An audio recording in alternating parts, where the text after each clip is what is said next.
দর্শক, খুবই উদ্বেগ এবং উৎকণ্ঠার একটি খবর।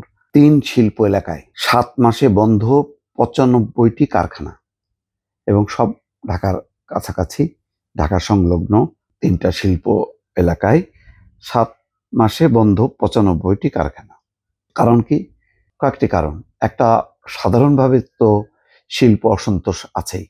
মূল কারণ হচ্ছে রাজনৈতিক আশ্রয় প্রশ্রয়ে, লুটপাটে যে সমস্ত যুক্ত ছিল আওয়ামী লীগের যে ব্যবসায়ী নেতারা, তাদের কলকারখানাগুলো বন্ধ হয়ে গেছে। হয় তারা কারাগারে আছে, নতুবা তারা পালিয়ে গেছে। এই কারণে এই কারখানাগুলো বন্ধ।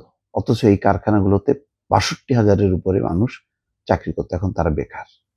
এইরকম বেকারত্বের দেশে যদি কারখানা আছে অথচ বন্ধ এবং সেই কারণে বেকার হওয়া, সেটা খুব দুঃখজনক। যদি শিল্প কলকারখানা না থাকতো তাহলে একটা কথা ছিল, অথচ এগুলো চলতো। কিন্তু এখন এদের নিজেদের দুষ্কর্মের কারণে এই কারখানাগুলো বন্ধ হয়ে গেছে। যেমন দেখেন, গাজীপুর নগরের সারা এলাকায় বেক্সিমকো ইন্ডাস্ট্রিয়াল পার্কের ১৬টি কারখানা বন্ধ আছে সালমান এফ রহমানের। এইসব কারখানার নামে কোটি কোটি টাকা, শত শত কোটি টাকা লোন, সেই লোন গুলো অলরেডি খেলাপি। কারখানা বন্ধ, শ্রমিকরা বেকার। অনেকেই তাদের বেতন ভাতা পাওনা বুঝে পায়নি, অধিকাংশই।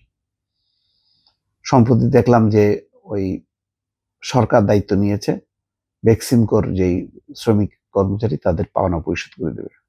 বিগত ৭ মাসে গাজীপুর, সাভার, নারায়ণগঞ্জ ও নরসিংদীর ৯৫টি কারখানা স্থায়ীভাবে বন্ধ রয়েছে। এর বাইরে কয়েকটি কারখানা অস্থায়ীভাবে বন্ধ রয়েছে। কারখানাগুলো বন্ধ হয় প্রায় ৬২,০০০ শ্রমিক কর্মচারী কাজ হারিয়েছেন। অধিকাংশ শ্রমিক এখনো তাদের বকেয়া মজুরি এবং সার্ভিস বেনিফিট বুঝে পাননি। কারখানা বন্ধের কারণ মোটা দাগে ৩টি। প্রথমত, বেশিরভাগ মালিক আর্থিক সংকট এবং ক্রয়াদেশ না থাকায় কারখানা বন্ধ করেছেন, বেশিরভাগ। আচ্ছা, দ্বিতীয়ত, আওয়ামী লীগের রাজনীতির সাথে যুক্ত মালিকদের কয়েকটি কারখানা ভাঙচুর এবং অগ্নিসংযোগ করা হয়েছে, সেগুলো বন্ধ। তৃতীয়ত, ক্ষমতাচ্যুত বিগত আওয়ামী লীগ সরকারের ঘনিষ্ঠ কিছু ব্যবসায়ী আত্মগোপনে থাকায় তাদের কারখানা রুগ্ন হয়ে পড়েছে। এসব কারণে ৯৫টি কারখানা বন্ধ রয়েছে। পুলিশ জানায়, বন্ধ হওয়া কারখানাগুলোর মধ্যে গাজীপুরে রয়েছে ৫৪টি, নারায়ণগঞ্জ নরসিংদীতে ২৩টি, সাভার আশুলিয়ায় 18টি। এসব কারখানায় ৬১,৮৮১ জন শ্রমিক কর্মচারী কাজ করতেন। বেকার শ্রমিকরা প্রায়ই কারখানা খুলে দেওয়া এবং বকেয়া পাওনা দাবিতে রাস্তায় নেমে আন্দোলন করছে। এতে সাধারণ মানুষের ভোগান্তিও বাড়ছে। দেখেন, যখন তখন। তবে সম্প্রতি যেই একটা ঘটনা খুবই দুঃখজনক, যে এক নারী শ্রমিক কারখানার ছাদ থেকে লাফ দিয়ে সে আত্মহত্যা করেছে। সেই কারণে বাস ভাঙচুর শুরু করলো, রাস্তায় নেমে বিক্ষোভ করলো, গাড়ি ঘোড়া ভাঙচুর করলো, আগুন দিল। কারখানার মালিক কি করবে? বাস বন্ধ করে দিয়ে সে বসে আছে, কি করবে? কিছু করার নাই। তার সংকট হবে, কিন্তু তার চেয়েও তো বড় সংকটে পড়ে গেল এতগুলো শ্রমিক। কেন আত্মহত্যা করলো? তুমি কারণ অনুসন্ধান করো। এটা কি মালিক ঠেলে ফেলা দিছে? মালিক অত্যাচার করছে? একটা ঘটনা ঘটলেই বাস যখন তখন নেমে এই যে ভাঙচুর করা, এই ধরনের অসভ্যতা, এটা দিয়ে আর যাই হোক না কেন কোনো কারখানা চলতে পারে না। মানে এটাও তো আরেক ধরনের মব জাস্টিস। আমরা মালিকদের শোষণের কথা বলি, কিন্তু শ্রমিকদের উচ্ছৃঙ্খলতার কথা আমরা বলি না, বরং সবসময় তাদের সাপোর্ট নেই। না, এগুলো সাপোর্ট করা যাবে না। আজকে কি হলো? মালিকের ক্ষতি তো হইলো, ওই শ্রমিকগুলো আজকে বেকার। শুনলাম মালিক নাকি বলছে আমি ৬ মাস বন্ধ রাখবো।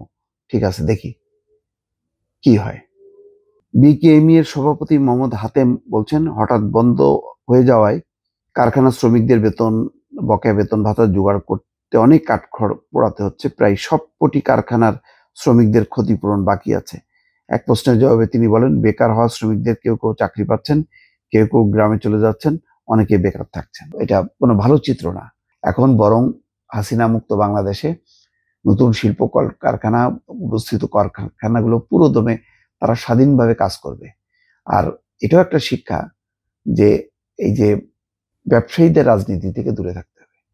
ব্যবসা করতে গেলে ব্যবসা করতে হবে, রাজনীতির সাথে ব্যবসা জড়ানো যাবে না। তার যে কি পরিণাম, শুধু ব্যবসায়ীরা না, এখানে পুলিশ প্রশাসন সবাই এখন ভুক্তভোগী, সবাই সাফার করতেছে। এক শেখ হাসিনা কতজনের যে জীবন এবং ভাগ্যের সর্বনাশ ঘটাইছে এর কোনো ইয়াত্তা নেই। দর্শক ভালো থাকবেন, আল্লাহ হাফেজ।